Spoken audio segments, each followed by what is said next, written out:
streets and squares of our cities make up the spaces in which most of us live. The names that these public spaces carry are a constant, mostly unnoticed presence in our lives, like the air we breathe. But the more unnoticed they are, the more effectively they impose on us a very specific view of the world and of ourselves. In that way, the names written on street signs and maps are very much a part of the spirit of place, or the genius loci. The same are memories, which in themselves can be said to be a kind of spirits, ghosts invisible to the eye but very much present and very much felt by people who carry those memories. Memories are an important part of personal identity, and collective memory is necessary for a national identity. But just as important is forgetting. Certain facts and events and persons are excluded from national history and collective memory. This process of identity in the making can be followed even by the average tourist if he takes a closer look at the street signs in the country he is visiting. When certain people or events are literally put on the maps, it means that they, according to the state-approved history, should be remembered. It's as if the signs say, these persons and events are an important part of our collective memory of national history and therefore of who we are. On the other hand, the people, events, objects, etc. that are a part of our history but don't appear in the street signs are not supposed to be remembered.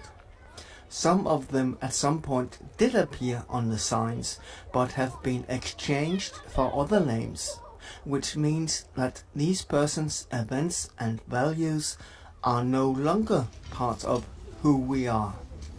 Across the Balkans, the renamings of streets in the last couple of decades tell the story of the transition of identities, not only of states but of personal identities. They are part of the rewriting of history which happened and is still in the process of happening after the fall of communism and in particular of Yugoslavia. The names tell a story about the community, town and nation, and is an easy and cheap way of spreading an ideology and its values in the public spaces and thereby among the people who live there, in theory. The problem is that ordinary people do not always agree that the old order should be done away with and with the values of the order proclaimed by the new authorities and their street signs.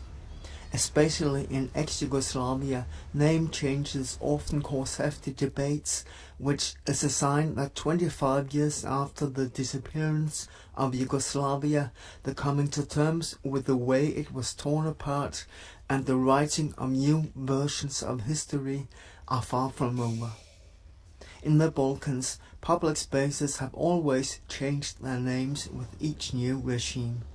This has happened after the Cold War as well, when thousands of streets and squares have been renamed.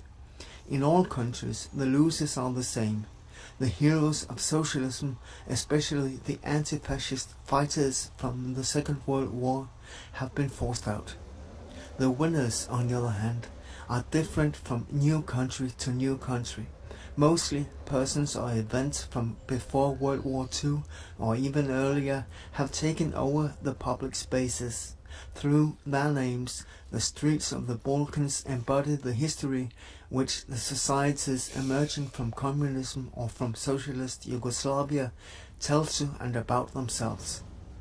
I've visited a few of those streets and squares to hear what the people who spent their lives in them think of their former and current names.